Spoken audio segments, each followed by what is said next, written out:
Jesus says, "My people, you must let go of the old ways. Ponder these things." January 12, 2017. Words from Jesus to Sister Clare, spoken by Jackie. Jesus began, "I want to talk with you. How can I use you if you do not have faults? How can I bridge the common ground with my unconditional love if the common ground is faultless? Yes, it is a truth that when you judge, you'd better judge yourself, because it's coming. Even if it is your job to help expose sin, still you must be exposed as well. As they say, when you point your finger, 3 are turned back pointing to you, and 1 to your brother. That is why the monks preferred to remain silent. They saw themselves so clearly. Yet you cannot remain silent. You are a watchman and a shepherd. You must call out and expose those things that hinder humankind from walking in heaven on earth. Therefore, you must be especially vigilant and strict with those faults I point out to you. I know you are shaking inside, Clare. I know how you feel. Sometimes these lessons in humility have to go deep and deeper yet. No one will know the extent of their sins until heaven, that fateful moment when it's all exposed. Yet the confessed sins will not be found there. It is the unconfessed, unrepentant sins that will emerge to convict you. Isn't it better to be convicted now, dearest, than then?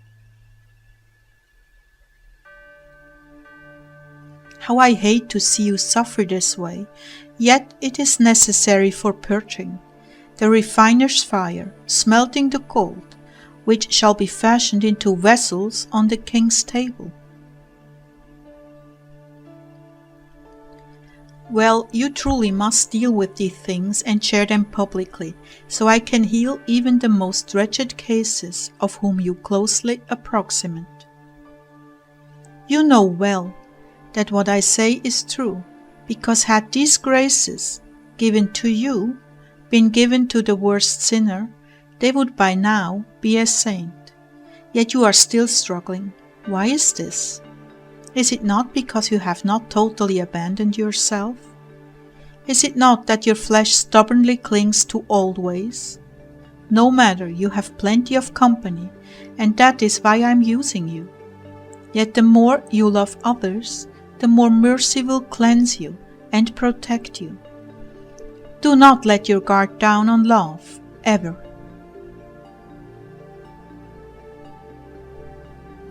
When this happens, a huge door swings open and in come the devils that torment you with those things you hate about yourself and are fighting against. It is because you have loved, forgiven and cried out that I rush to embrace you all covered in mud, which is cleansed when I hold you in my arms. Clare, do not let this sadness over your sins overtake you. Your ministry is so important to me because others need to see how fragile and corrupt you can be, how prone to distraction and self-indulgence. All these faults are common to mankind, yet my Christian people put up a shiny penny front, hiding it all beneath that acceptable facade. That's not what I want, my people. Did I not say confess your sins one to another? Yet you keep so much hidden, you cover so much with an outer layer of piety. Why don't you just be real with your brothers and sisters? Why don't you allow them to see this unacceptable interior?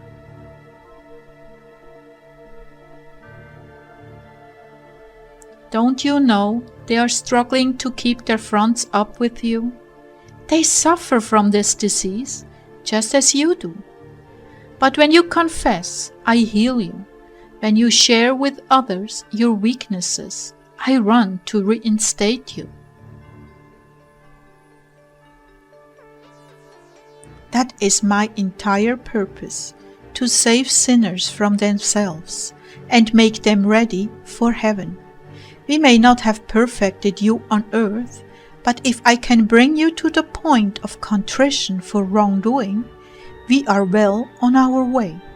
The rest shall await you in heaven. I am not saying these things to discourage you, my people, rather to encourage you. Isn't it labor-intensive and tedious to constantly present a squeaky clean front? Doesn't the devil discourage you by accusing you of being a hypocrite, because you are just as guilty as others? I am trying to free you from that cycle of self-righteousness that has you bound, so others will love and accept you. On the outside, people will accept and honor you, but inside they are envious because they are not as holy as you appear to be. Doesn't that disturb you, my precious ones? It should. It should disturb you very much. Come down off your ivory tower and let people get a look at the dirt beneath your fingernails. Not so they will think less of you, but to set them free, that they are no worse off than you. You see, when you live that transparently, you seed people's lives with hope.